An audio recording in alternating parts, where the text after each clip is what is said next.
आज के लेक्चर की शुरुआत हम वहीं से करना चाहेंगे जहां हमने कल फिनिश किया था। एक लेंसेज का इंट्रोडक्शन दिया था और उनके नाम बताए थे according to their shape and according to their working, कि कन्वर्जेंट है कि डाइवर्जेंट है। बताओ, आप बताओ। एक कॉन्वेक्स लेंस है, सिंपली दोनों साइड से कॉन्वेक्स लेंस है। नॉर्मल कंडीशंस में जब रिफ्रैक्टिव इंडेक्स ऑफ लेंस ज्यादा होता है या रिफ्रैक्टिव इंडेक्स ऑफ सराउंडिंग से, तो वो किस तरह बिहेव करता है, कन्वर्जिंग की डाइवर्जिंग? Convex lens converging. क्या कॉन्वेक्स लेंस डाइवर्जिंग की तरह बिहेव कर सकता है? Yes sir. कब कब करेगा? जब बाहर का रिफ्रैक्टिव इंडेक्स ज्यादा हो और लेंस का खुद का रिफ्रैक्टिव इंडेक्स कम हो। आपसे पूछा जाए एयर बबल इन वाटर, ये किस लेंस की तरह बिहेव करता है? Air bubble in water diverging है तो कॉन्वेक्स। कॉन्वेक्स तो उसकी शेप है, लेकिन अंदर एयर है बाहर वाटर है, तो अंदर रिफ्रैक्टिव इंडेक्स कम है बाहर ज्यादा है, तो वो कन्वर्जिंग नहीं बल्कि डाइवर्जिंग हो जाएगा। और ऐसे ही जो कॉन्केव मिरर होते हैं, कॉन्केव लेंस, मिरर नहीं लेंस, कॉन्केव लेंस, नॉर्मली वो डाइवर्जिंग होते हैं जब उनका रिफ्रैक्टिव इंडेक्स सराउंडिंग से ज्यादा हो। लेकिन अगर उल्टी कंडीशंस हैं कि उनका रिफ्रैक्टिव इंडेक्स कम है सराउंडिंग से, तो वो बन जाएंगे कन्वर्जिंग। ऐसा क्यों होगा, ये हम लेंस की स्टडी में देख रहे होंगे। अच्छा, इसके अलावा मैंने आपको शायद 3-4 सवाल दिए थे करने के लिए। उस कर्व्ड सरफेस पे रिफ्रैक्शन से मैंने कहा था एचसीवी के लिमिटेड क्वेश्चन मैंने दिए थे कि शायद करें आप। किए क्या वो 4 सवाल? Yes sir. हो गए कि कोई डाउट पूछना है बताओ? किसी भी बच्चे को वो 37 to 40 दिए थे शायद मैंने, उनमें कोई डाउट पूछना है? चलो, अगर सभी से सारे हो गए तो ठीक है, बहुत अच्छी बात है। तो हम अपने काम को आगे बढ़ाते हैं, अगर उसमें कोई समस्या नहीं है तो कल जो लेंसेज की शुरुआत की, आज हम कुछ टर्मिनोलॉजी पे चलते हैं कि लेंस के साथ एसोसिएटेड कुछ टर्म्स। सम टर्म्स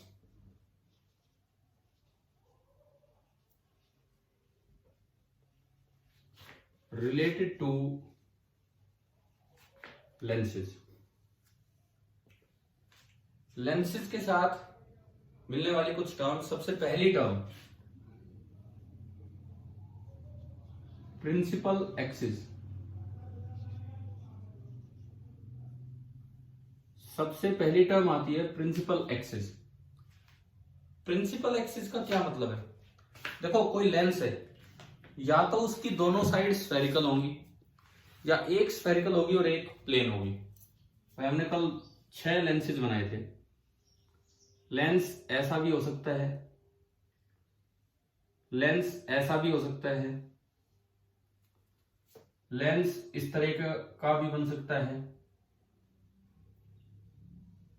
और एक लेंस ऐसा भी बन सकता है जिसमें एक साइड ऐसी हो और एक साइड ऐसी हो, या फिर एक साइड प्लेन हो और एक साइड कॉनकेव हो। तो प्रिंसिपल एक्सिस का क्या मतलब होता है, सुनो। अगर मान लीजिए दोनों साइड्स स्फेरिकल है, तो दोनों स्फीयर के सेंटर ढूंढ लो। ये पहला स्फीयर है, सपोज इसका सेंटर ऑफ कर्वेचर इधर है C1, और ये दूसरी साइड है, इसका सेंटर ऑफ कर्वेचर इधर है C2। अगर दोनों साइड स्फेरिकल हैं, then the line joining both the centres of curvature is the principal axis. तो ये आपका होगा प्रिंसिपल एक्सिस, और जिधर से इंसिडेंट रे आए, इंसिडेंट रेज की डायरेक्शन को पॉजिटिव मान लेते हैं, तो this is the principal axis. Same काम इसमें होगा। इसमें ये वाला सेंटर इधर होगा,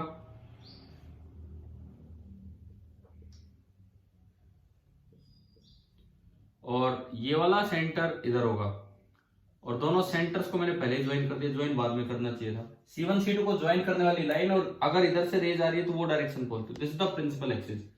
इसमें देखें तो दोनों ही एक साइड होंगे। पहले मैं सेंटर बना देता हूं। फर्स्ट सरफेस में बताओ कर्वेचर ज्यादा है कि कर्वेचर कम है? फर्स्ट सरफेस में, फर्स्ट सरफेस में कर्वेचर ज्यादा है कि कर्वेचर कम है?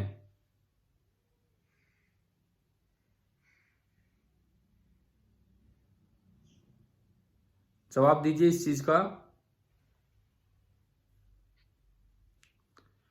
फर्स्ट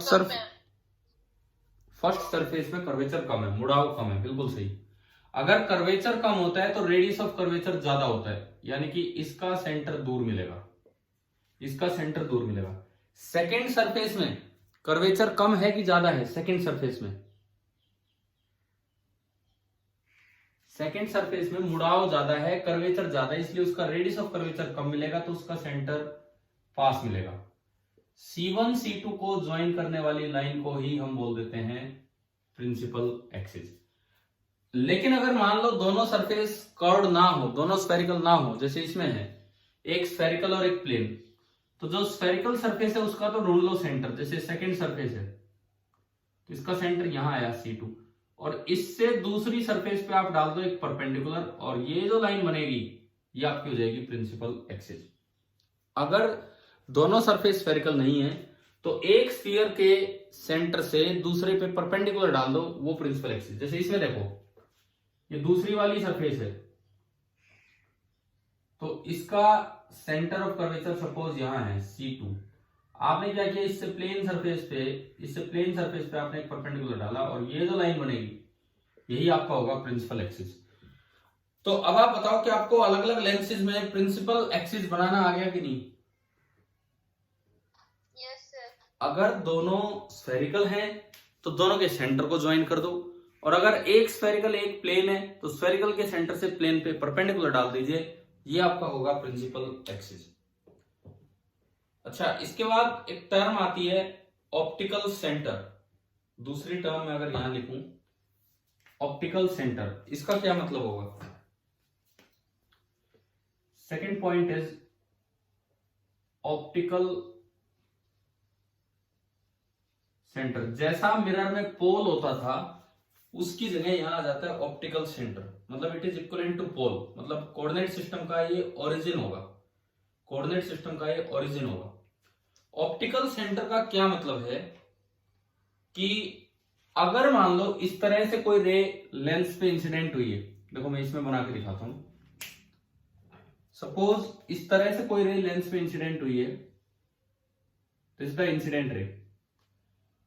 अब ये बताओ जब ये लेंस पे एंटर करेगी किधर बेंड होगी, टुवर्ड्स द नॉर्मल कि अवे फ्रॉम द नॉर्मल? ये मान लो कि ग्लास का लेंस है और बाहर एयर है, किधर बेंड होगी? Towards the normal. तो सबसे पहले आपने नॉर्मल बनाया, इस जगह नॉर्मल बनाने के लिए आपको इसके सेंटर से ज्वाइन करना पड़ेगा। भाई ये नॉर्मल है, ये नॉर्मल है, आ गया ना समझ में कैसे बनाया नॉर्मल?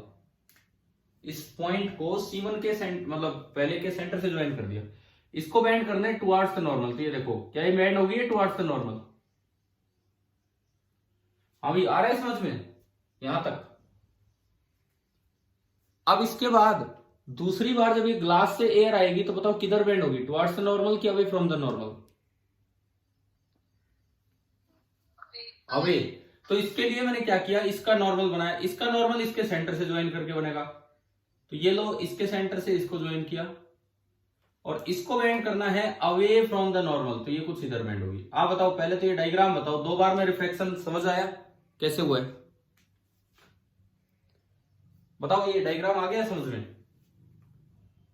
ठीक है, अब सुनो, अगर इंसिडेंट रे और एमर्जेंट रे एक दूसरे के पैरेलल हों, अगर इंसिडेंट रे और एमर्जेंट रे एक दूसरे के पैरेलल हों, तो जब लेंस में से रे निकलेगी प्रिंसिपल एक्सिस को वो कहां कट करेगी, उस पॉइंट को ही हम बोलेंगे ऑप्टिकल सेंटर। ऑप्टिकल सेंटर का मतलब आ रहा है समझ में क्या है? कि अगर एक लेंस में से रे एंटर करती है और बाहर निकलती है, और इंसिडेंट रे और इमरजेंट रे निकलने वाली रे एक दूसरे के पैरेलल हैं, तो उस वक्त जब लेंस के अंदर से रे चलेगी तो प्रिंसिपल एक्सिस को कहां कट करेगी, उस पॉइंट को ही हम नाम देते हैं ऑप्टिकल सेंटर। ठीक है, कोई स्टैंडर्ड सिंबल तो कुछ है नहीं, तो इसको हम C से डिनोट कर लेंगे, C common centre, optical centre. वहां पोल होता था P, यहाँ C हो जाएगा। एक बार बताओ क्या ये समझ में आ गया कि नहीं, क्या मतलब है ऑप्टिकल सेंटर का? हाँ जी, ऑप्टिकल सेंटर का क्या मतलब है, क्लियर हुआ सभी को?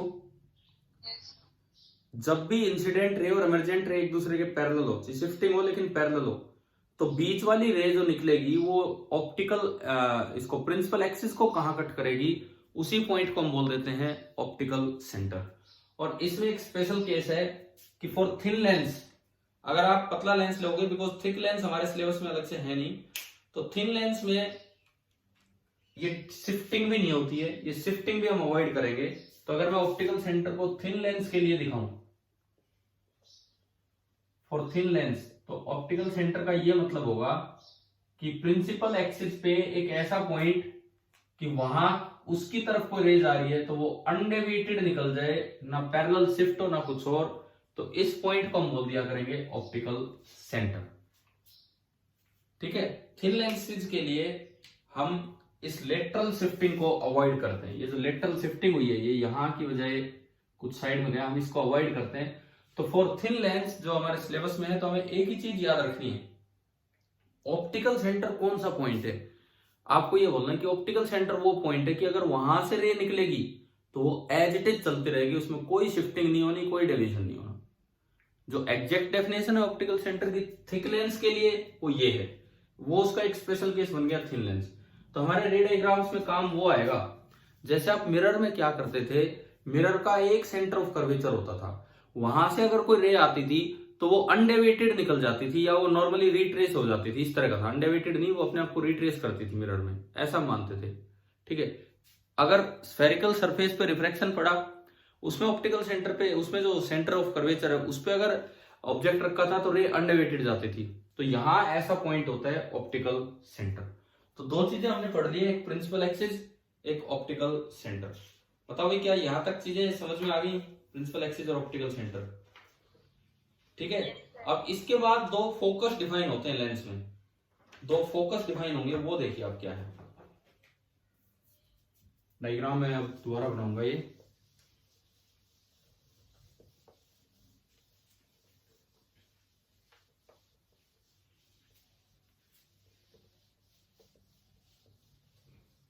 आप लोगों ने सभी ने कर लिए वो चारों सवाल या नहीं किए?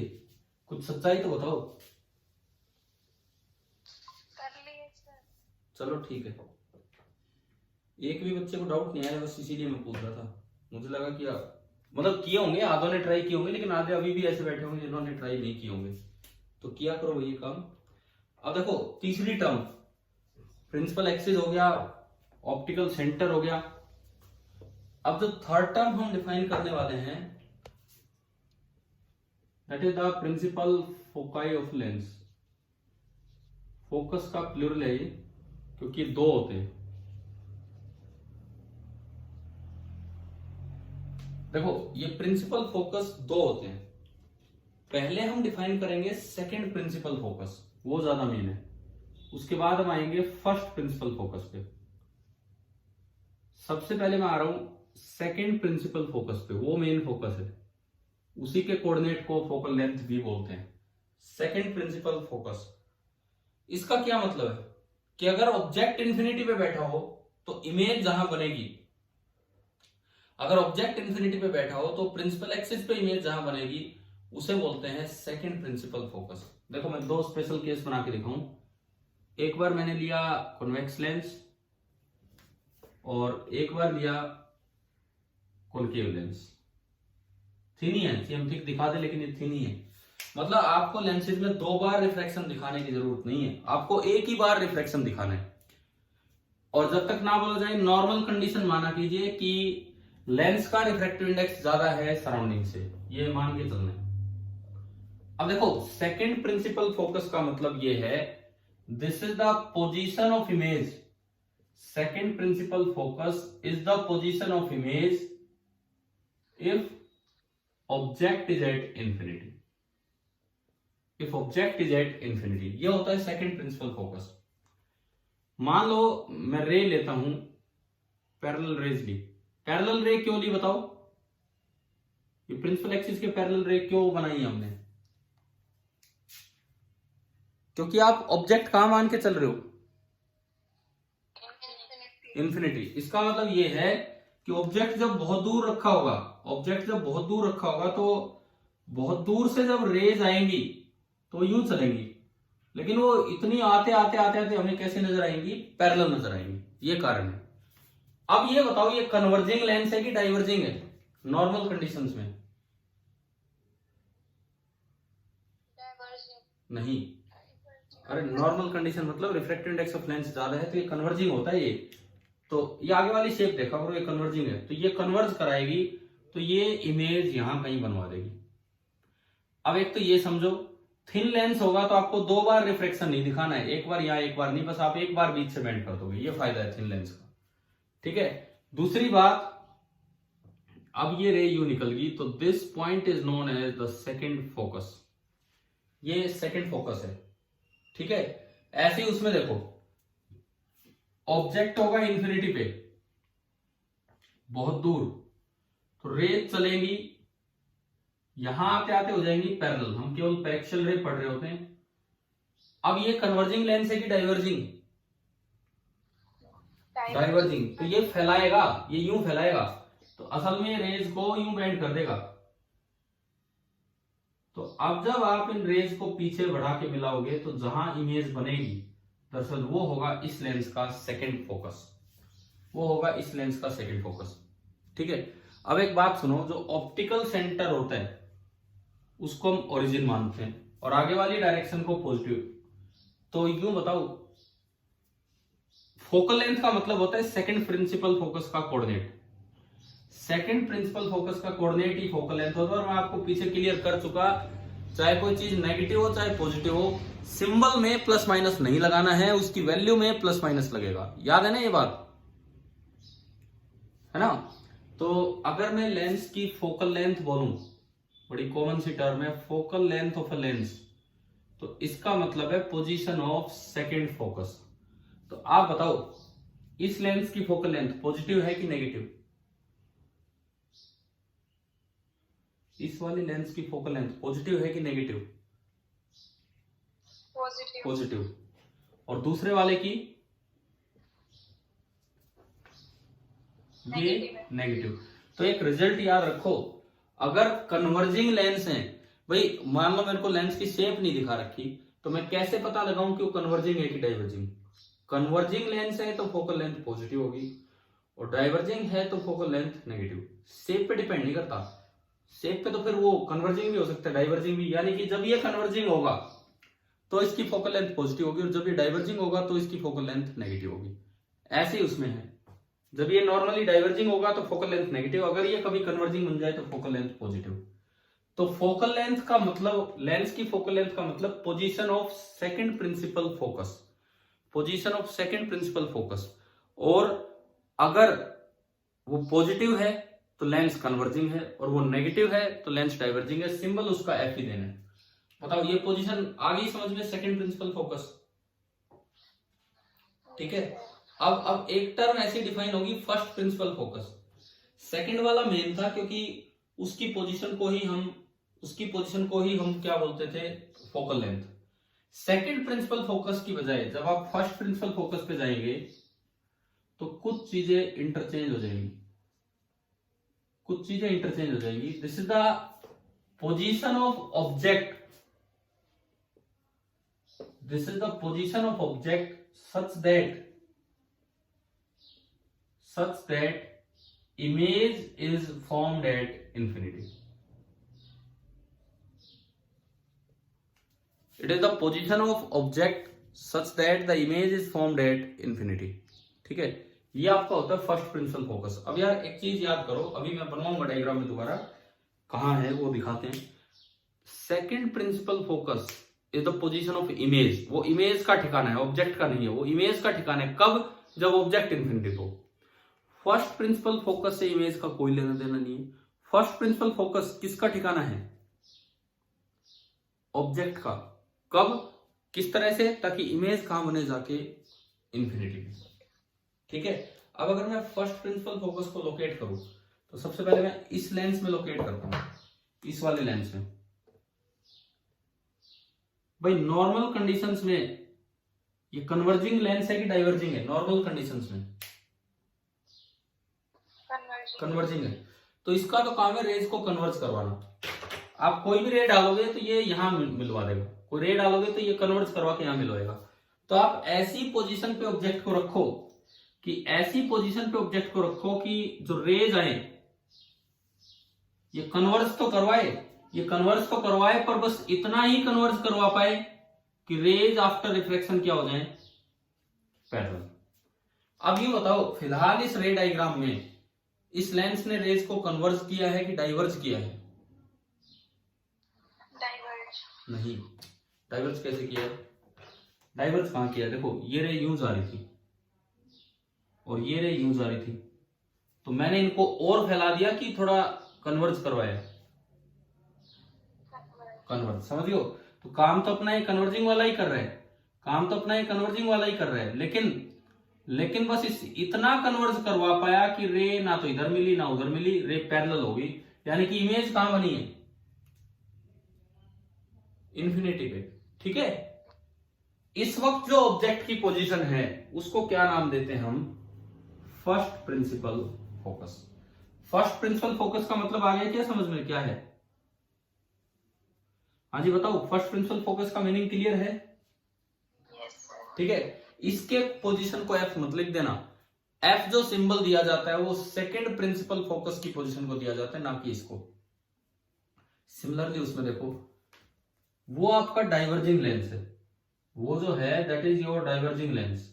देखिए वो एक डाइवर्जिंग लेंस है। अब अगर मैं उसमें फाइनली रेज को पैरेलल बनाना चाहता हूं तो वो तो डाइवर्ज ही करवाएगा। आपने अगर कैसे भी रे डाली हो तो और डाइवर्ज करवाएगा।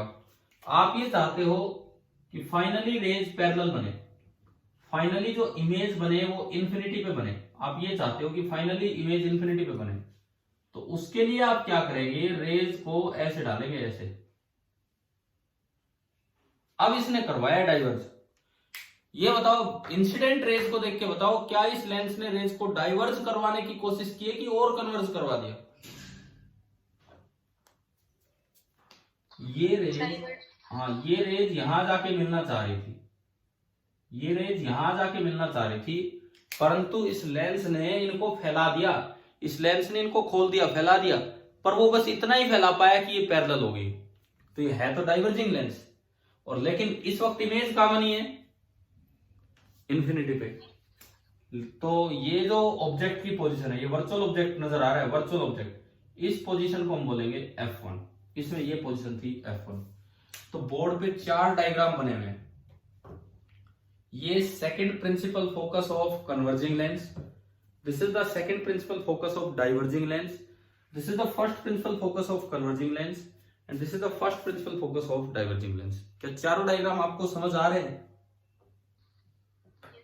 ठीक है, अब देखो सीधे मैच द कॉलम टाइप चार ऑप्शंस देके ऑब्जेक्टिव क्वेश्चन बना दिया जाए।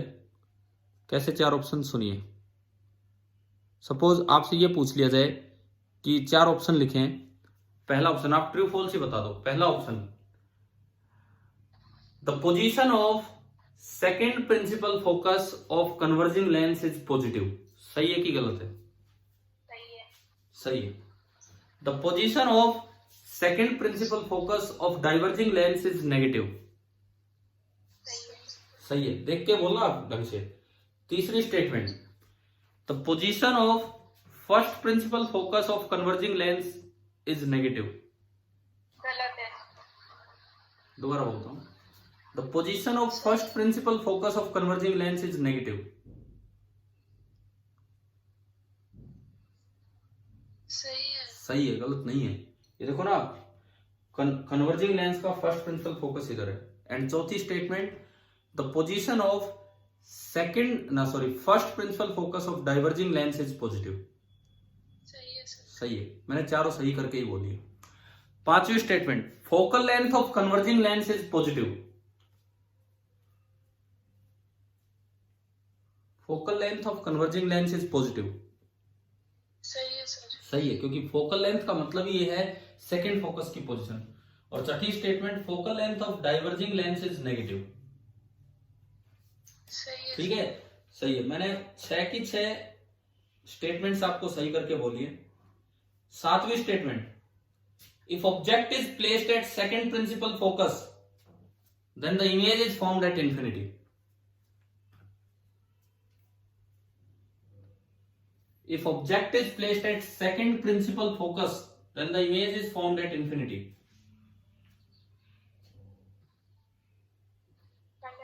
गलत है. If object is placed at first principal focus, then the image is formed at infinity. बोलते रहो आप.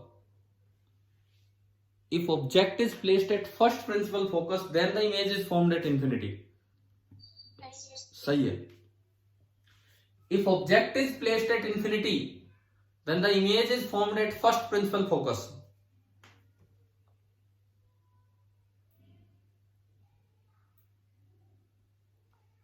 If object is placed at infinity, then the image is formed at first principal focus. सही है कि गलत है? बोलो.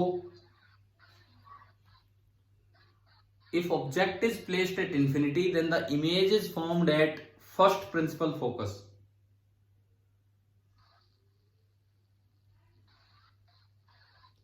बोलो यार, ऐसे तो मुझे नींद आने लग जाएगी.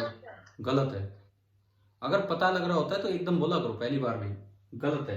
And if object is placed at infinity, then the image is formed at second principal focus. ये लास्ट स्टेटमेंट मैंने बोली है और जो सही है. तो आप ये बताओ, इनसे रिलेटेड किस तरह से स्टेटमेंट्स पूछी जा सकती हैं? ये समझ में आ गया ना आपको सारी बातें? ठीक है. तो हमने कुछ टर्मिनोलॉजी क्लियर की, अपने लेंसेज से रिलेटेड कुछ टर्म्स हमने क्लियर की. ठीक है. अब इसके बाद फोकल लेंथ निकालने के लिए एक फॉर्मूला है, उसकी तरफ हम चलेंगे. देखते हैं. किसी भी लेंस को बनाने के लिए फॉर्मूला है कि आपके पास ऑर्डर आ गया, भाई इतनी फोकल लेंथ का मुझे लेंस चाहिए, एयर में बनाना है या किसी मीडियम में बनाना है, तो आप कैसे उसकी कर्वेचर रखेंगे, क्या कुछ उसमें देखना होगा, ये अगले फॉर्मूले में हम सीख रहे होंगे.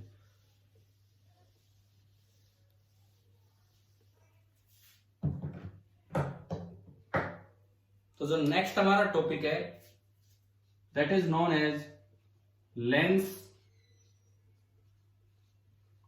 Makers formula. ये हमारा अगला टॉपिक है, लेंस मेकर्स फॉर्मूला. मतलब लेंस बनाने वालों के लिए फॉर्मूला है. अब एक चीज तो इसमें कुछ अजम्पशंस हैं, कुछ अजम्पशंस हैं इस फॉर्मूले को लगाने के लिए. तो पहली बात तो हम वो 3 अजम्पशंस अपने दिमाग में रखें कि भाई क्या है. पहली अजम्पशन है कि लेंस थिन है. First assumption is lens is thin. ठीक है. दूसरी अजम्पशन है कि मीडियम दोनों साइड सेम है. लेंस इज सराउंडेड बाई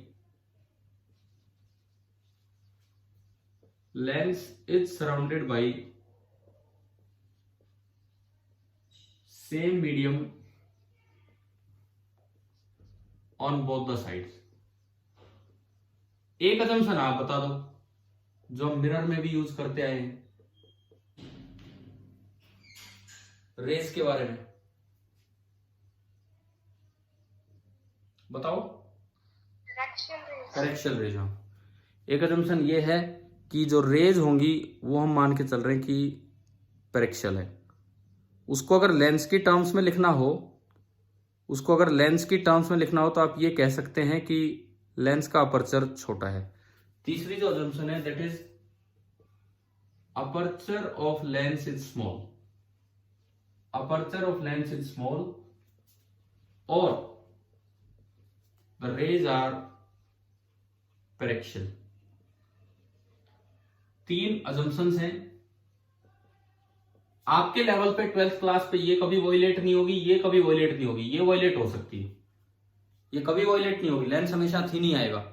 ना ये तीसरी अजम्पशन वॉयलेट होगी, मतलब रेज पैरेक्शियल ही आएंगी. जो वॉयलेट हो सकती है वो बीच वाली अजम्पशन है, तो वो वॉयलेट होगी. तो कैसे फोकल लेंथ निकालेंगे वो मैं उसके बाद आऊंगा. पहले ये काम सीखते हैं. तो पहली बात तो फॉर्मूला देखो क्या है. फोकल लेंथ का फॉर्मूला है 1/f is equal to n relative minus 1 into 1/r1 minus 1/r2। इसमें किस टर्म का क्या मतलब है, एक एक मीनिंग बताए हम। f का क्या मतलब है, f किसको रिप्रेजेंट करता है, पोजीशन ऑफ सेकेंड फोकस। अभी देखा था ना हमने, इसी को फोकल लेंथ बोलते हैं या फिर फोकल लेंथ। एन रिलेटिव का क्या मतलब होता है, n lens upon n surrounding. ठीक है, ये पीछे भी हम यूज करके आए होंगे, D dash is equal to D upon n relative. वहां एन रिलेटिव होता था n i upon n r, यहां एन रिलेटिव का मतलब होगा n lens upon n surrounding. और नॉर्मली सराउंडिंग एयर होती है तो एन एस तो 1 ही हो जाएगा, तो ये लेंस ये। R1 का क्या मतलब है, position of centre of curvature of first surface. Lens की जो पहली सरफेस है जिस पर रे आके इंसिडेंट हुई है, उसके सेंटर ऑफ कर्वेचर का पोजीशन R1 है। वो पॉजिटिव भी हो सकता है, नेगेटिव भी, आपको विद साइन रखना है। एंड R2 ऐसे ही होता है, पोजीशन ऑफ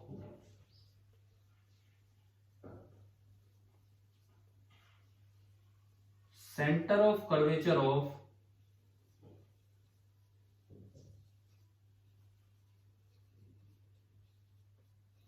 सेकेंड सरफेस।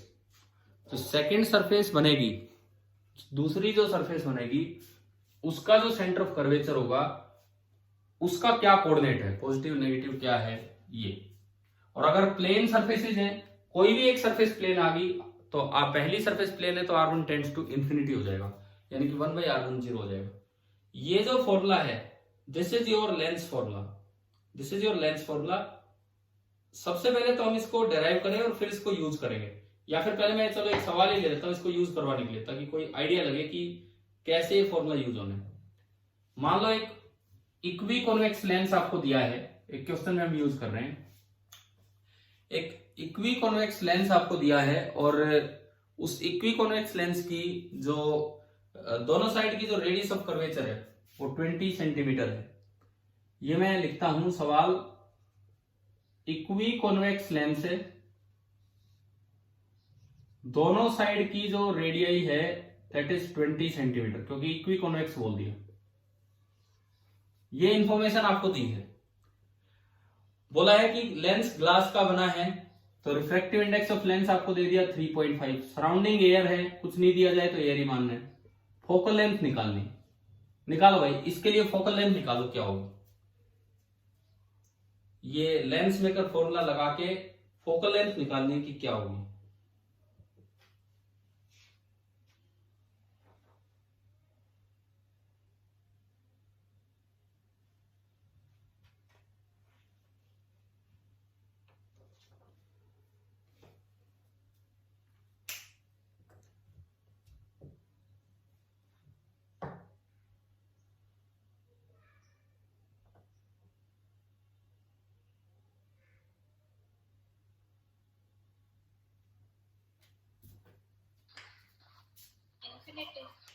ना, इन्फिनिटी तो नहीं होगी। इसका मतलब क्या है कि आपने साइन का ध्यान नहीं रखा कि कैसे रखना है। देखिए इस सवाल को मैं बताता हूं कैसे सोल्व होगा। सबसे पहली बात आपने क्या किया, शेप बनाई इक्वी कॉन्वेक्स। इक्वी कॉन्वेक्स मतलब ये शेप, ये शेप है। प्रिंसिपल एक्सिस बनाओ, पॉजिटिव डायरेक्शन दिखाओ। अब पहली सरफेस का सेंटर बनाओ, ये फर्स्ट सरफेस है, इधर से रेज आ रही थी फर्स्ट, तो इसका सेंटर इधर बनेगा। ये थिन लेंस है तो ये ओरिजिन है, इसको सेंटर ऑफ कर्वेचर या ऑप्टिकल सेंटर हम बोलते थे, ओरिजिन है। तो भाई इसका सेंटर पॉजिटिव है कि नेगेटिव है, पॉजिटिव। तो जो R1 होगा, R1 वो तो हो गया +20 सेंटीमीटर, +20 सेंटीमीटर। अब मैं दूसरे पे गया, इधर देखो लेंस थिन है, ये मानना ही होगा, रेज पर एक्सेल ये मानना ही होगा, और जब तक कुछ ना दिया जाए दोनों साइड मीडियम भी सेम मानेंगे, तो अजम्पशन साथ चलेगी। ये दूसरी साइड, इसका सेंटर इधर होगा C2, तो आप बताओ R2 पॉजिटिव है कि नेगेटिव है, नेगेटिव। नेगेटिव। अब रेडियस तो 20 है, तो R2 की वैल्यू लिखी जाएगी -20 सेंटीमीटर, -20 सेंटीमीटर। तो आप इस फॉर्मूले में अब रखिए, क्या ये कटेंगे कि जुड़ेंगे? ये रखने के बाद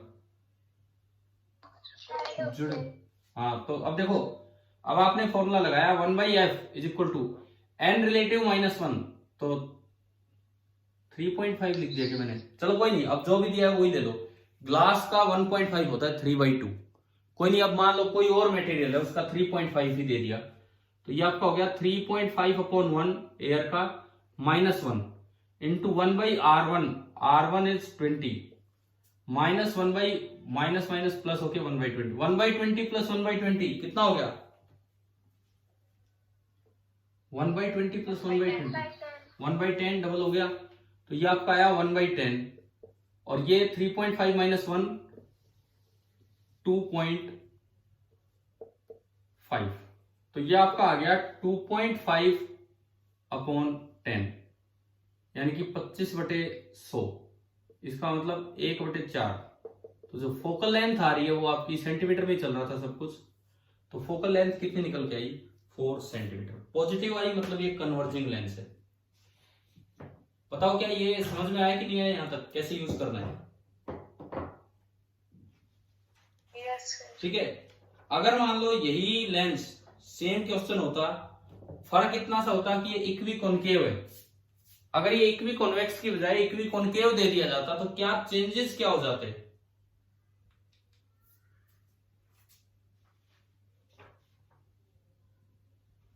चेंजेस क्या हो जाते?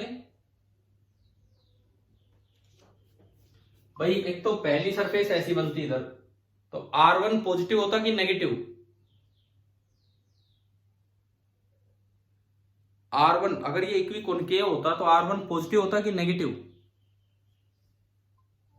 नेगेटिव। और R2 पॉजिटिव। जब आप इस फॉर्मूले में रखते, इस फॉर्मूले में जब आप ये वैल्यूज रखते, तो देखो ये क्या बनता, 1/f is equal to n relative -1 3.-1 2.5 1/r1, r1 negative -1/r2, और r2 होता आपका पॉजिटिव, वो उधर जाता, उधर की तरफ। फर्क एक ही है कि ये माइनस माइनस कॉमन आ गया, तो 1/f is equal to minus, और बाकी पूरा सेम चलता, यानी कि पिछली बार फोकल लेंथ 4 आई थी, तो इस बार फोकल लेंथ कितनी निकल के आती?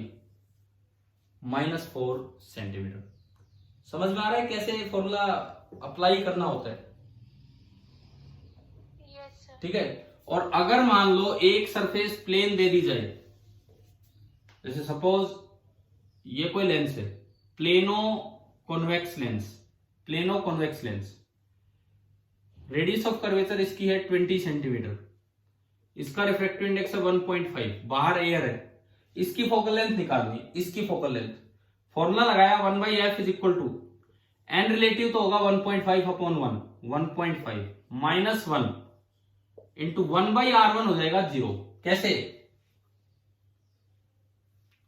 प्लेन सरफेस का रेडियस इनफाइनाइट होता है, तो r1 पहली सरफेस है, तो 1/∞ 0 माइनस 1/r2, r2 बोलो अब इसको देख के,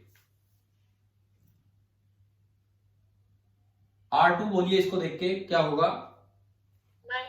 -20। ये थोड़ा ध्यान रख के चलना है, माइनस माइनस प्लस हो गया, और ये 0.5, तो 0.5/20, या एक और जीरो नीचे गया, 5/200 1/40, तो फोकल लेंथ निकल के आ गई 40 सेंटीमीटर।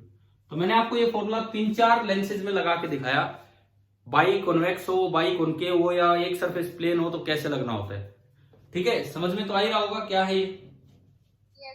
अब देखो इसका प्रूफ, देखो इसका प्रूफ इसलिए भी इंपॉर्टेंट है कि कल को सवाल आ जाए जिसमें मीडियम दोनों साइड सेम ना हो, तो प्रूफ के तरीके से जाके वो सवाल सोल्व होगा। देखते हैं कैसे प्रूव होगा। अजम्पशंस में मिटा रहा हूं, आपने देख तो लिए हैं क्या अजम्पशंस है। किसी भी एक लेंस के लिए प्रूव कर दो, जैसे मैंने उस दिन वो refraction at curved surface 3-4 proof आपको दिए, फिर 1-2 खुद करने के लिए दिए। मैं कॉन्वेक्स के लिए प्रूव कर रहा हूं, आप कॉनकेव के लिए ट्राई कर सकते हो, बस कोई बात ही नहीं है, बस एक कर लो। मैं बाई कॉन्वेक्स के लिए करवा रहा हूं, बाई कॉनकेव के लिए कर लेना। तो देखो हमने एक बाइकॉन्वेक्स लेंस लिया, लेंस का मीडियम है NL, सराउंडिंग है NS, S फॉर सराउंडिंग। ये बन गया इसका principal axis. This is the first surface and this is the second surface. First surface का जो सेंटर है इधर होगा C1 और उसका कोऑर्डिनेट बोलते हैं R10। अच्छा, लेंस थिन का फायदा कहां होगा? जो ऑप्टिकल सेंटर होगा, लेंस थिन होने का ये फायदा है, वही तो इसका पोल हो जाएगा और वही इसका पोल हो जाएगा। हम दो सरफेसेस पे रिफ्रैक्शन करवाएंगे। सबसे पहले मैं करवाऊंगा रिफ्रैक्शन एट फर्स्ट सरफेस।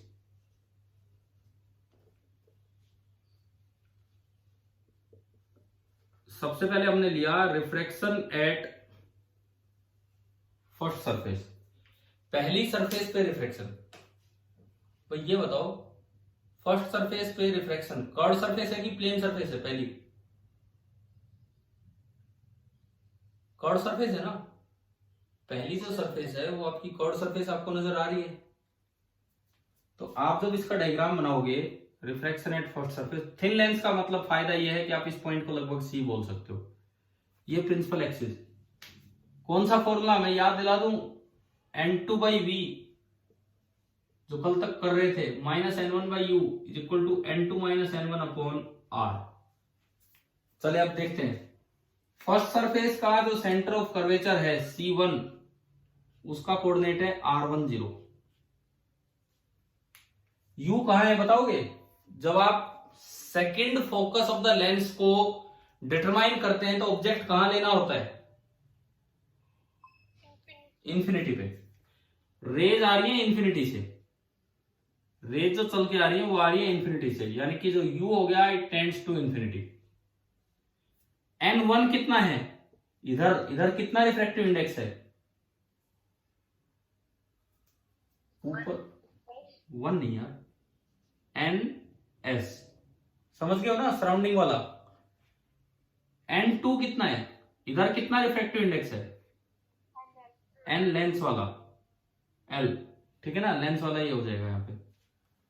अब देखिए, आप लगाओ ये फॉर्मूला लगाओ, और जहां भी इमेज बनी, हमें नहीं पता कहां इमेज बनेगी, कोई आइडिया नहीं हमें तो कहां इमेज बनेगी। मैंने बोल दिया कि भाई ये एक पोजीशन है जहां पे इमेज बननी है, और इस पोजीशन को मैंने V' बोल दिया, इस पोजीशन को मैंने V' बोल दिया, क्योंकि फाइनल इमेज तो जहां बनेगी उसको तो हम फोकल लेंथ ही बोल देंगे। लगाया ये फॉर्मूला, लगाया N2/V, तो NL/V' minus N1/U NS/infinity is equal to N2 - N1/R, और R की जगह क्या है यहाँ पे? R1, ठीक है, R की जगह यहाँ पे है R1। NS/infinity 0 हो गया, तो मेरे पास एक इक्वेशन आ गई, कि NL/V' is equal to NL - NS/R1, equation number 1। बताओ भाई, पहली इक्वेशन आई समझ में? ठीक है। अब क्या करना है? एक सरफेस ने जो इमेज बनवाई, अगले रिफ्रैक्शन के लिए वो किसका काम कर जाएगी? ऑब्जेक्ट का। तो अब मैं लेता हूं रिफ्रैक्शन एट सेकेंड सरफेस। अब मैं जो ले रहा हूं यह है refraction at second surface. Second surface इस तरह की है ये, और इधर से रेज आ रही है। बताओगे N1 कितना और N2 कितना इस बार, इस सरफेस के लिए?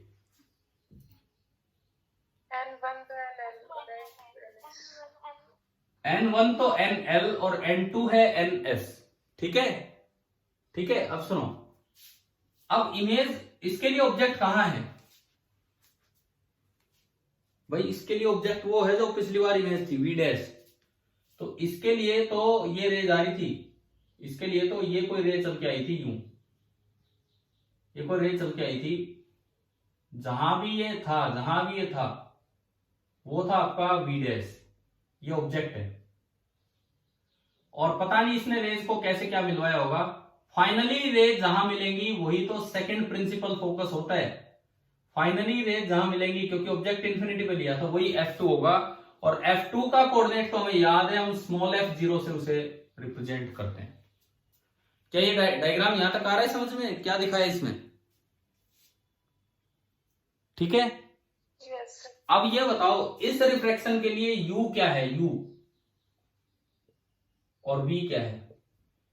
U तो है ऑब्जेक्ट की पोजीशन, वो पोजीशन आपने बोली है V डैश, और V है इमेज की पोजीशन, और वो पोजीशन आपने बोल दी है F।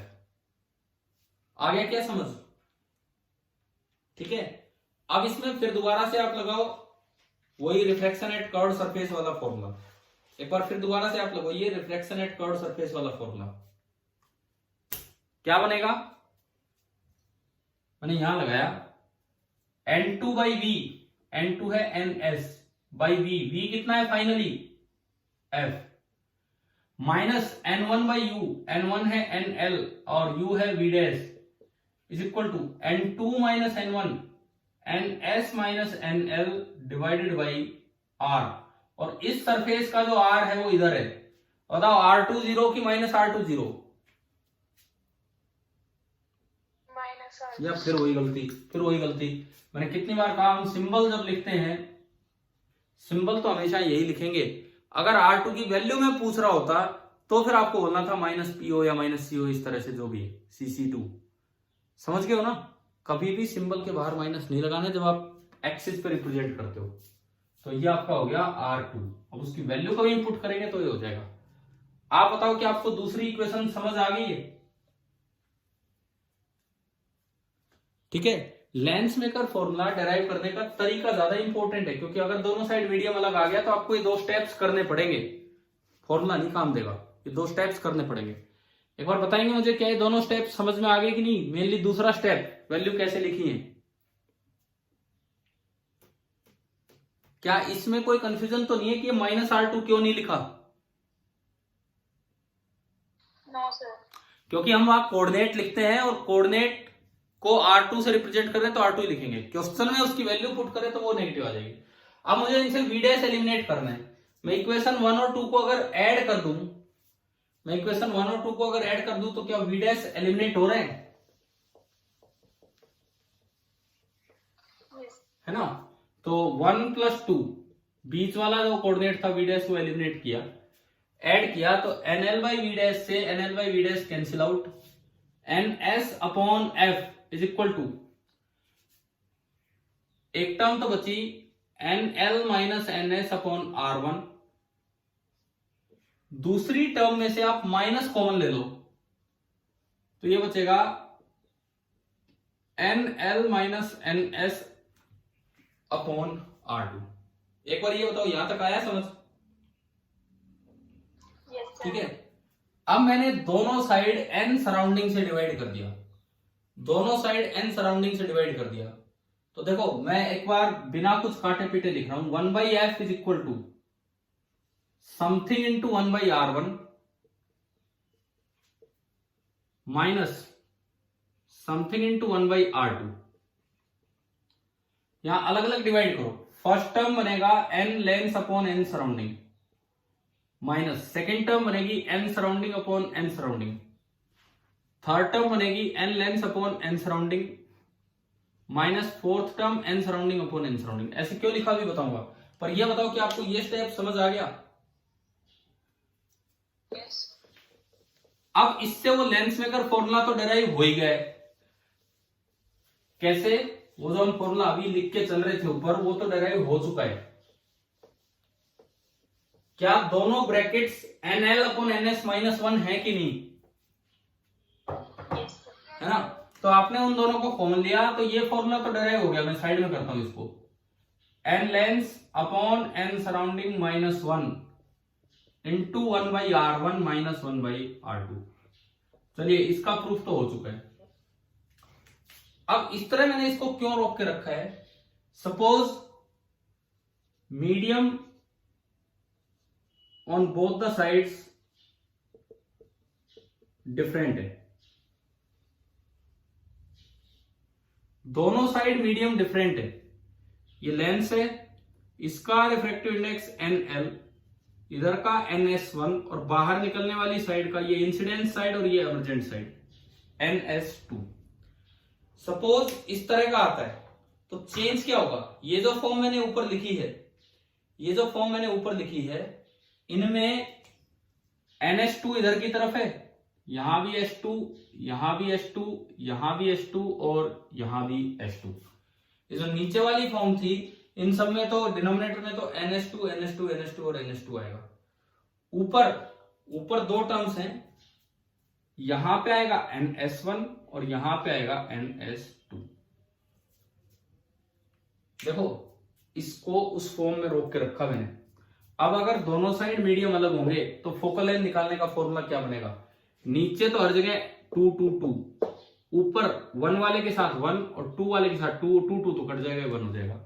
आप ये फॉर्मूला अगर ना भी याद रख पाए तो पहली बात वो फॉर्मूला आपको याद है, ये वाला फॉर्मूला आपको याद है, इससे इस पे कैसे पहुंचना है, 1/f, इसको अलग अलग कर लो, इसको अलग अलग कर लो, NL upon NS minus 1 into 1/r1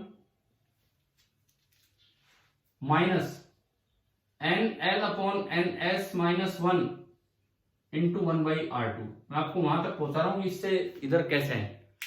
अब क्या करना है, ये जो 1 है ये भी NS अपॉन NS और ये जो 1 है ये भी NS अपॉन NS, नीचे सारे NS2 बनेंगे, ऊपर 1 वाले के साथ NS1 और 2 वाले के साथ NS2, तो वो तो दोबारा कट जाएगा।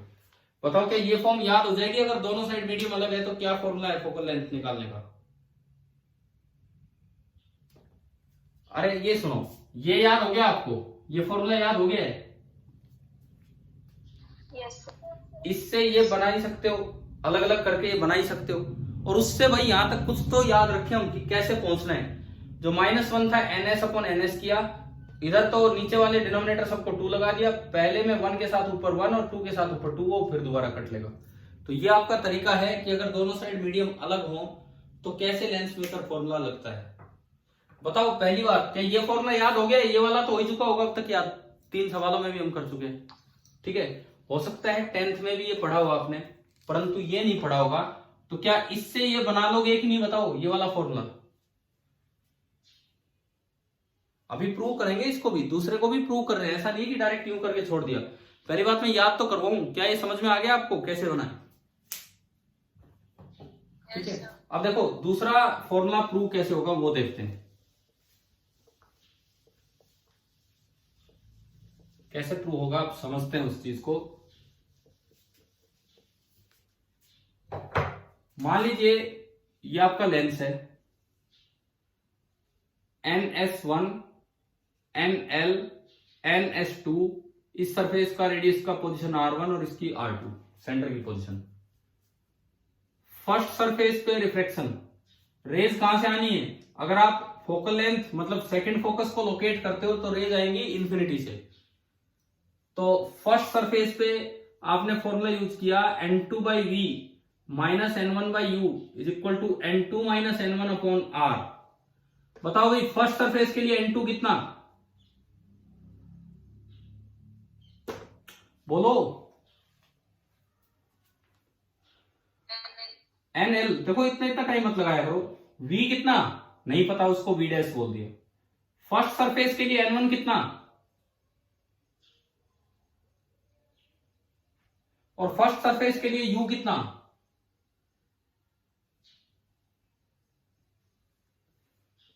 अरे मैं वेट करता रहूंगा, बोलो ना। फर्स्ट सरफेस के लिए U कितना, भाई ऐसे अटक अटक के नहीं, फटाफट बोला करो यार, मैं 4 बार पूछ रहा हूं हर बार। N2 minus N1 NL minus NS1 और पहली सरफेस का ये हो गया R1, तो ये आपका फर्स्ट इक्वेशन बनी, ये तो 0। अब refraction at second surface, second surface पे क्या इक्वेशन बनेगी, सेकंड सरफेस के लिए फिर दोबारा मैं एक बार ये लिखूं N2/V minus N1/U is equal to N2 minus N1 upon R।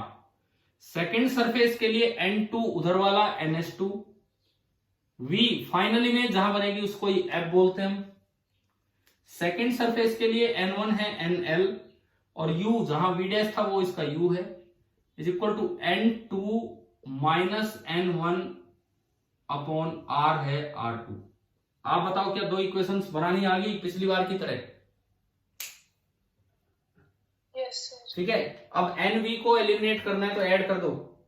NV को एलिमिनेट करना है तो दोनों इक्वेशंस को आप ऐड कर दीजिए। ऐड करते ही NLV' से NLV' कैंसिल आउट हो गया, तो ये बचा NS2 upon F is equal to, एक टर्म तो ये NL माइनस NS1 और इसके साथ है 1/R1। दूसरे में से माइनस कॉमन ले लो, NL माइनस NS2 और उसके साथ है 1/R2। आखिरी स्टेप, NS2 से डिवाइड कर दो। NS2 से दोनों साइड डिवाइड किया तो ये 1 हो गया, ये 1 हो गया। NS2 NL upon NS2 minus NS1 upon NS2। यहां पे भी NL upon NS2 minus NS2 upon NS2, उसको काट के 1 में लिख सकते हो, लेकिन सिमेट्री याद रहती इसलिए वो हमेशा कर देते हैं। तो आप बताओ क्या ये फॉर्मूला डेराइव हो गया है कि नहीं? ठीक है, ठीक है, समझ में आया यहां तक? अब सुनो, अगर बोर्ड एग्जाम में न्यूमेरिकल आता है तो दोनों साइड मीडियम सेम है जब तो ये फॉर्मूला लगाओ। बोर्ड एग्जाम में न्यूमेरिकल आता है क्योंकि ये स्टैंडर्ड फॉर्मूला, ये नहीं है स्टैंडर्ड फॉर्मूला, ये बुक्स में नहीं दिया होता इस तरह से फॉर्मूला। तो बोर्ड एग्जाम में न्यूमेरिकल आए तो ये तो आ गया तो सीधा फॉर्मूला लगाओ अगर प्रूफ नहीं मांगा है। परंतु इस पे न्यूमेरिकल आया तो 2 से 3 नंबर का आएगा, तो वो आपको सीधा न्यूमेरिकल यूज नहीं करना। अपने ऑब्जेक्टिव में आप सीधा न्यूमेरिकल यूज कर सकते हो, बोर्ड में आपको 2 स्टेप करके दिखाने होंगे और तब आप ये फॉर्मूला लगाएंगे। ठीक है, बाकी एमसीक्यूज के लिए आप सीधा याद कर सकते हो, और अगर याद करना मुश्किल लगे तो भाई अपने स्टेप उठा लो और ये कर लो। ठीक है, बताइए क्या यहां तक समझ में आ गया? जैसे मान लो मैं अगर इस पे एक क्वेश्चन लूं, दोनों साइड मीडियम अलग करते हुए मैं एक क्वेश्चन ले रहा हूं, दोनों साइड मीडियम अलग करते हुए एक क्वेश्चन ले रहा हूं मैं। सवाल ये है कि आपको ये एक लेंस दिया गया है, ये सरफेस प्लेन है और ये कॉन्केव है। ये एक लेंस दिया गया है और इसमें दोनों साइड मीडियम अलग अलग है। इधर एयर है, इधर वाटर है एंड बीच में ग्लास है। एयर का रिफ्रैक्टिव इंडेक्स 1, ग्लास का 3/2 एंड वाटर का 4/3। और ये जो साइड है इसकी रेडियस ऑफ कर्वेचर आपको दी गई है 10 centimetre. Find the focal length, find the focal length of this lens. तो वैसे तो बोर्ड एग्जाम में है तो 2 स्टेप करके दिखाओ, पहले यहां रिफ्लेक्शन फिर यहां रिफ्लेक्शन, और फिलहाल तो हम सीधे फॉर्मूले पे चले, सीधे फॉर्मूले पे। कैसे? हाँ भाई 1/f, क्या R1 इनफाइनाइट है कि नहीं? क्या R1 इनफाइनाइट है? R1 इनफाइनाइट है तो देखो उस फॉर्मूले की एक टर्म खत्म ही होगी, उस फॉर्मूले की एक टर्म खत्म ही होगी, ये वाली टर्म तो बिल्कुल खत्म, 0। तो ये बचा 1/f is equal to minus n lens upon NS2, n lens है 3/2, 3/2 अपॉन NS2 मतलब दूसरी side that is 4/3 minus NS2 upon NS2 that is 1 into 1/R2, और R2 पॉजिटिव है, आगे है तो ये पॉजिटिव है 10। 3 ऊपर गया 2 नीचे तो 9/8 बन गया, minus 9/8 minus 1 into 1/10, this is 1/8, so it is coming out to be minus 1/80। तो आपकी फोकल लेंथ देखो निकल के आ गई है माइनस 80 सेंटीमीटर। कि अगर दोनों साइड मीडियम अलग आए तो क्या आप लगा लेंगे फॉर्मूला की नहीं, बताओ? ठीक है, ठीक है, समझ में आया? अगर मीडियम अलग है तो कैसे यूज करना है? Yes, sir. अब देखिए, अब मैं थोड़ा लेंस के रोल की तरफ चलता हूं कि भाई ये जो हम अभी पढ़ के आए कि पीछे स्टार्टिंग जब की थी लेंस की, कि कॉन्वेक्स लेंस है वो कब कन्वर्जिंग है कब डाइवर्जिंग है, तो एक बार उन 2 चीजों की तरफ हम चलते हैं यहां से।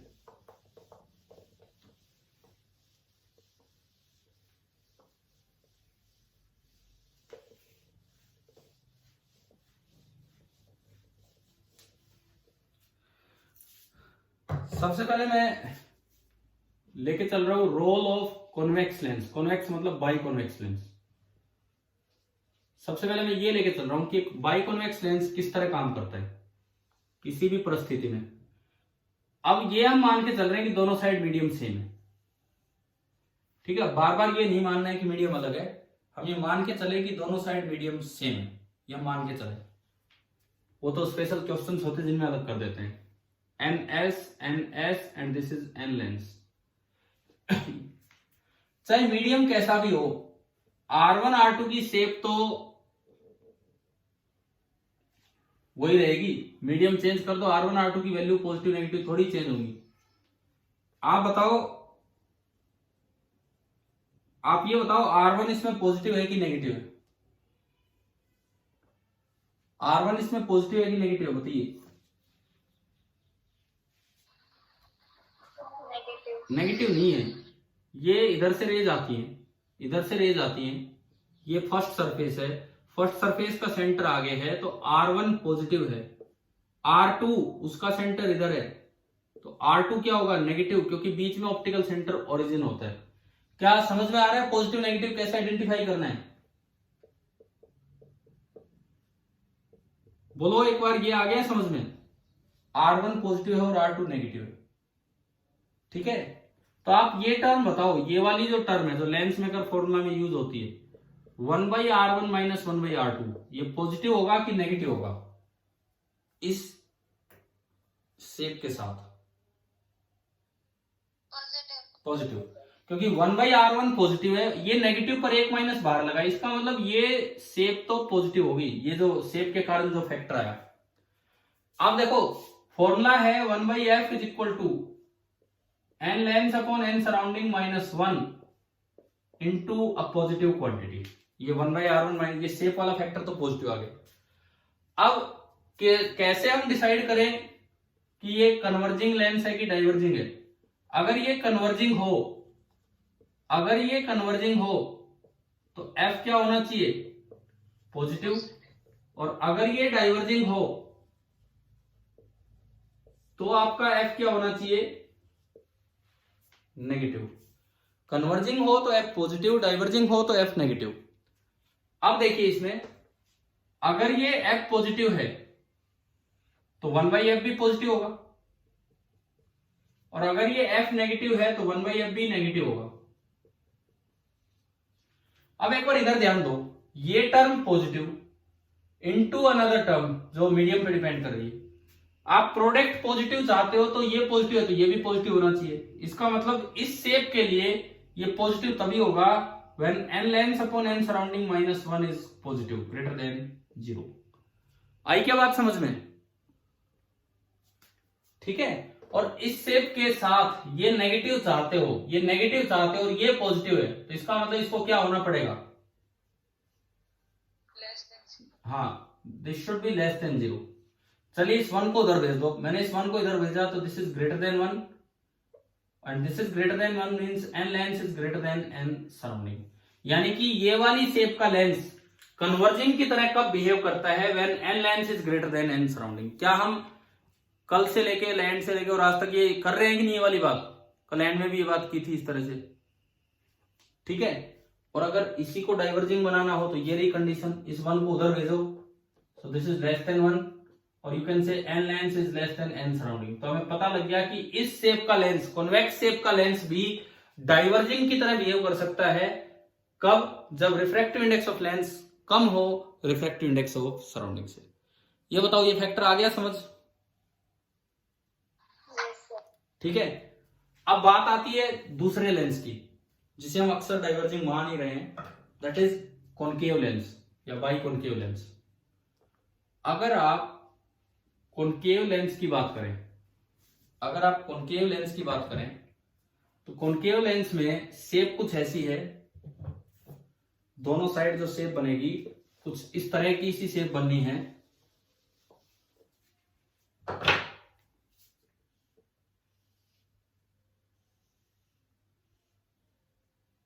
ये फर्स्ट सरफेस, इसका सेंटर इधर, ये सेकंड सरफेस, इसका सेंटर इधर। फर्स्ट का कोऑर्डिनेट R10, सेकंड का R2 0। अब देख के बताओ R1 पॉजिटिव है कि negative? Negative. Negative. R1 is negative and R2 is Positive. Positive. तो ये जो फैक्टर आ रहा है लेंस मेकर फॉर्मूले में 1/R1 माइनस 1/R2, हम ये मान रहे हैं कि मीडियम दोनों साइड सेम है। ये बताओ पॉजिटिव आया कि नेगेटिव? Negative. नेगेटिव। तो अब अगर आप लेंस मेकर फॉर्मूला लगाओगे तो यहाँ पे नेगेटिव आ गया, यहाँ पे नेगेटिव आ गया, सब कुछ सेम चल रहा है। आपको कन्वर्जिंग चाहिए, आपको ये लेंस कन्वर्जिंग चाहिए तो एफ पॉजिटिव चाहिए।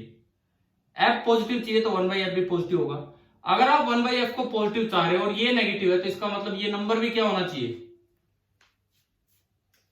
नेगेटिव, क्योंकि नेगेटिव इंटू नेगेटिव ही तो पॉजिटिव बनेगा।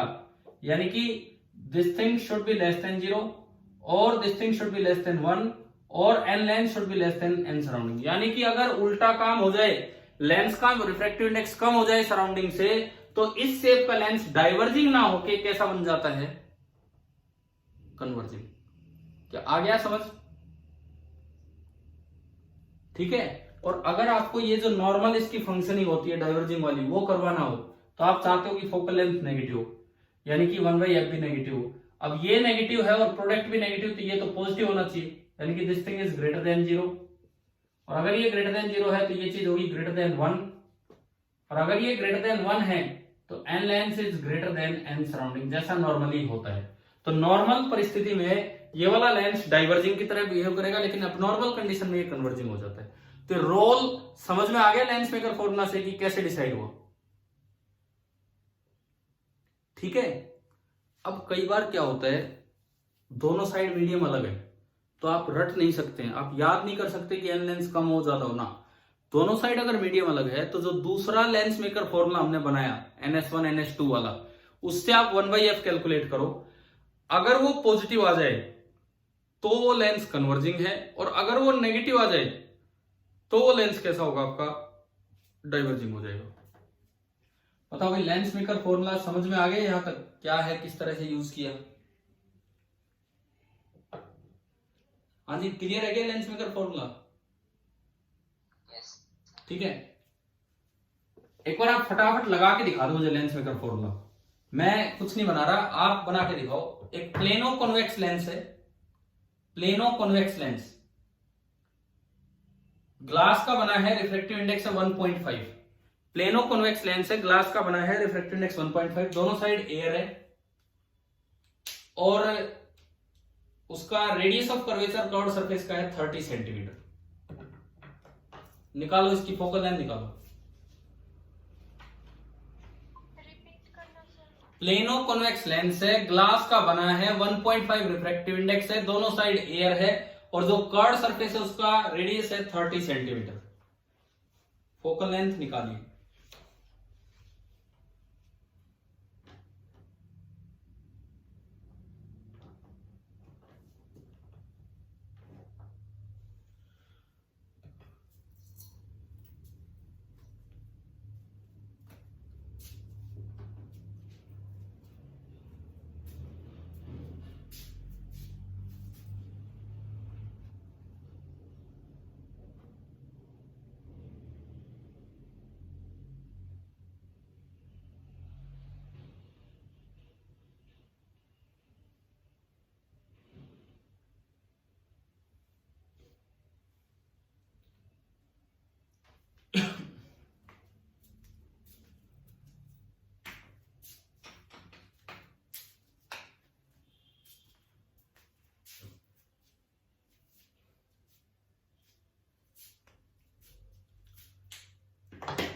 कितना आया बोलो, काफी टाइम हो गया।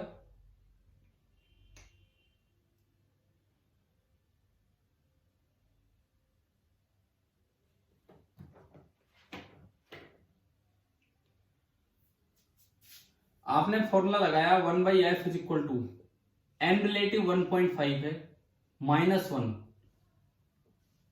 ये है प्लेनो कॉन्वेक्स लेंस।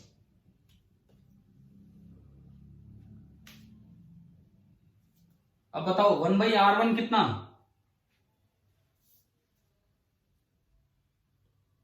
अरे बोलो 0। 1/r1 आपका हो गया 0, -1/r2 कितना होगा इस शेप के लिए? R2 कितना होगा, कितना दिया मैंने, रेडियस कितना दिया आपको अभी बोला था, 30 तो +30 लिखूं कि -30? +30 अरे माइनस देखो देखो, ये गलतियां मत करो, अब बार बार ये गलती होती रहेगी, फिर मुझे डर लगता रहता है कि यार पता नहीं क्या समझ में आया।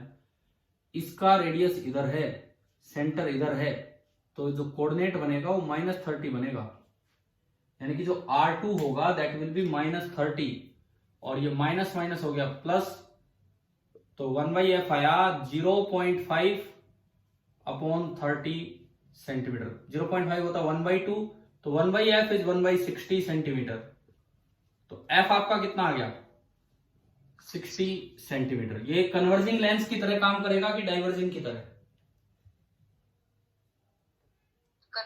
कन्वर्जिंग की तरह, ठीक है। अब एक सवाल आता है यहां पे दिमाग में कि कोई बच्चा अगर इस लेंस को उल्टा रख देता तो फिर तो R1 R2 चेंज हो जाते हैं नहीं भाई। इन्होंने ये तो दिया ही नहीं ना कैसे रखना है, नाम दे दिया मैं रखने को, मैं ऐसे रख दूं, इस लेंस को उठा के मैंने ऐसे रख दिया और रेज इधर से डाल दी, रेज इधर से डाल दी, तो एक कन्वर्जिंग लेंस को उठा के मैं उल्टा रख देता हूं तो क्या वो डाइवर्जिंग बन जाएगा या बिल्कुल सेम फोकल लेंथ रहेगी? चेक करते हैं इसको भी, सुनिए। अब थोड़ा बदलाव हो गया, अब पहली सरफेस ये बनी और इसका सेंटर यहां है। R1 बताओ इस बार पॉजिटिव होगा कि नेगेटिव? पॉजिटिव, पिछली बार नेगेटिव था, ये बदलाव हुआ तो +30। R2 वही है इनफाइनाइट, तो 1/R2 कितना हो जाएगा, 0। तो आपने फिर से फॉर्मूला लगाया 1/f is equal to n relative -1 यानी कि 0.5, 1/R1 प्लस का 30 माइनस 1/R2 0, 1/f आ गया 1/60, f फिर दोबारा से 60 आ रहा है, तो ये कन्वर्जिंग है कि डाइवर्जिंग है? कन्वर्जिंग। क्या आंसर में कोई भी बदलाव आया इधर से उधर करने पे? नहीं आया। तो ये एक बड़ा इंपॉर्टेंट पॉइंट है, क्योंकि अक्सर कई बार बच्चे इस चीज में उलझ जाते हैं कि भाई ये पलट दे तो क्या होगा, या शेप कैसे रखनी, कैसे रख लो, एक लेंस है ना, कैसे रख लो आप इसको, इधर से उधर रखो, इधर से उधर, जो उसकी फोकल लेंथ आनी है वो आनी है। कन्वर्जिंग है तो कन्वर्जिंग ही रहेगा, डाइवर्जिंग है तो डाइवर्जिंग। या हो सकता है कभी किसी एमसीक्यू में यही एक ऑप्शन बना के दे दिया जाए कि क्या लेंस को पलटने से उसका नेचर चेंज हो जाता है या उसकी फोकल लेंथ चेंज हो जाती है? बिल्कुल नहीं होती। अगर फोकल लेंथ पहले +60 थी तो अब भी +60 रहेगी, यानी कि यूं आपने रखा, इधर ब्लू वाला इधर रेड वाला, तो भी आगे फोकस 60 सेंटीमीटर, यूं रख दोगे तो भी फोकस आगे रहेगा 60 सेंटीमीटर, यानी कि पैरेलल रे ची इधर से डालो तब भी 60 पे मिलनी थी, और ची घुमा के रख के पैरेलल रे डालो तब भी आगे 60 पे ही मिलेंगे। ये पॉइंट याद रखना यार, इस तरह की चीजें फिर एकदम से एग्जाम में यूज हो जाती है, दिमाग में आनी चाहिए। बताओ क्या ये पॉइंट आ गया समझ में? ठीक है, लेंस को पलटने से उसकी फोकल लेंथ बिल्कुल चेंज नहीं होगी, उसका नेचर बिल्कुल चेंज नहीं होगा। ठीक है, एक और पॉइंट आप याद रखना कि अगर लेंस के दोनों साइड सेम मीडियम होता है, अगर लेंस के दोनों साइड सेम मीडियम होता है तो जो दो फोकस होते हैं, हम लेंस मेकर फॉर्मूला से तो ओनली कौन सा फोकस निकाल रहे हैं, कौन सा? सेकंड। लेंस मेकर फॉर्मूला से तो हम ओनली सेकंड प्रिंसिपल फोकस निकाल रहे हैं, लेकिन अगर दोनों साइड मीडियम सेम है तो जितनी दूर ऑप्टिकल सेंटर से सेकंड प्रिंसिपल फोकस होगा अपोजिट डायरेक्शन में, उतनी ही दूर फर्स्ट प्रिंसिपल फोकस होगा ऑप्टिकल सेंटर से। याद हो जाएगी ये बात? यानी कि अगर दोनों साइड मीडियम सेम है then both the principal foci are equidistant from the optical center of the lens but on opposite sides। लेकिन जो F सिंबल है वो आपको केवल किसको देना है? जो F सिंबल है वो केवल किसको देना है? सेकंड को, ठीक है ना, फर्स्ट को नहीं। हाँ, अगर दोनों साइड मीडियम सेम है तो दूरी बराबर होगी अपोजिट डायरेक्शन में। ये छोटी छोटी बातें अपनी भाषा में लिख लिया करो, अपनी भाषा मतलब अपने आप बना के लिख लिया करो वहां पे ये चीजें, इस तरह के रिजल्ट्स जो मैं बता रहा हूं। ठीक है, अब एक और चीज, मान लीजिए लेंस को कट कर दिया जाए। सपोज ऐसा कोई सवाल आ गया कि एक क्वेश्चन ही ले लो कि एक बाई कॉनकेव लेंस है, by concave lens of focal length F, मैं यहां बना देता हूं एक बार।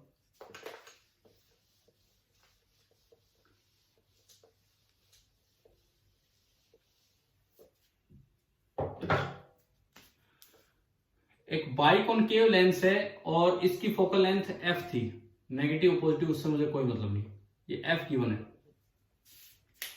इसको ना यूं दो पार्ट्स में कट कर दिया, इस लेंस को यूं कट कर दिया, ये वाली आपने कटिंग की,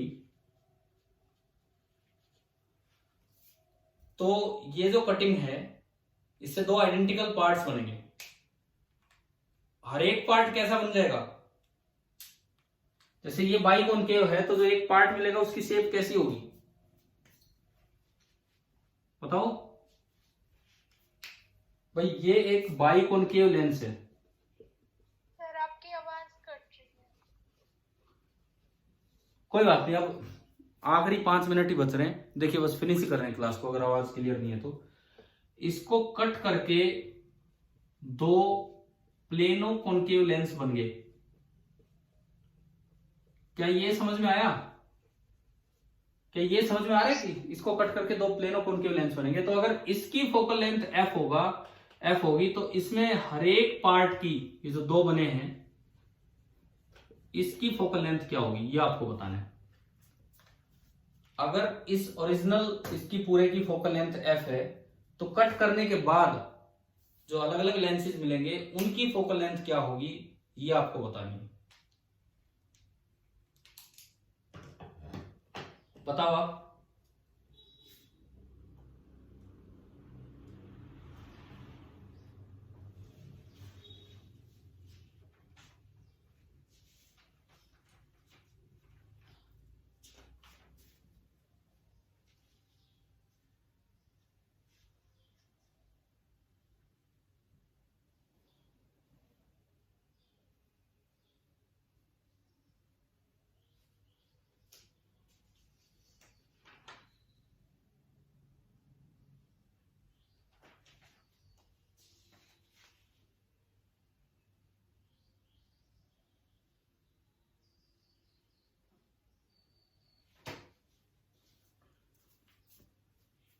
बोलिए।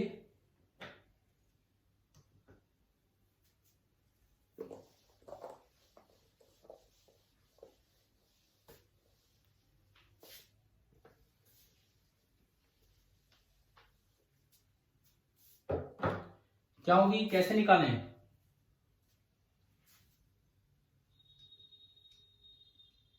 मान लो ये इक्वी कॉनकेव है, सपोज दोनों साइड की रेडियस आर है, ये तो मानना पड़ेगा इक्वी कॉनकेव है, दोनों साइड की, क्योंकि आइडेंटिकल पार्ट्स मिले हैं तो इक्वी कॉनकेव है। दोनों साइड की रेडियस आर है। R1 कितना होगा, R1 minus are, and R2 कितना होगा, प्लस आर। ये n लेंस और बाहर एयर मान लीजिए 1। एक बार बताओ, मैंने बोर्ड पे जो लिखा वो समझ में आया? मैंने इसके लिए लेंस मेकर फॉर्मूला लगाया तो 1/f जो हमें दे रखा है, n relative -1, 1/r1 minus 1/r2, तो 1/f is equal to n lens -1 और ये माइनस बाहर आ गया और ये 2/r, ये वैल्यू निकल के आ गई। तो यहां से 1/f इज इक्वल टू, मैं थोड़ा ढंग से लिखूं इसे, तो माइनस ऑफ nl-1/r और इंटू 2, ये आया। ये बताओ लेंस मेकर फॉर्मूला पूरे लेंस पे एक साथ कैसे लगाया, क्या वहां तक क्लियर हो गया? ठीक है, आवाज कुछ सुनाई दे रही है कि बिल्कुल नहीं सुनाई दे रही है?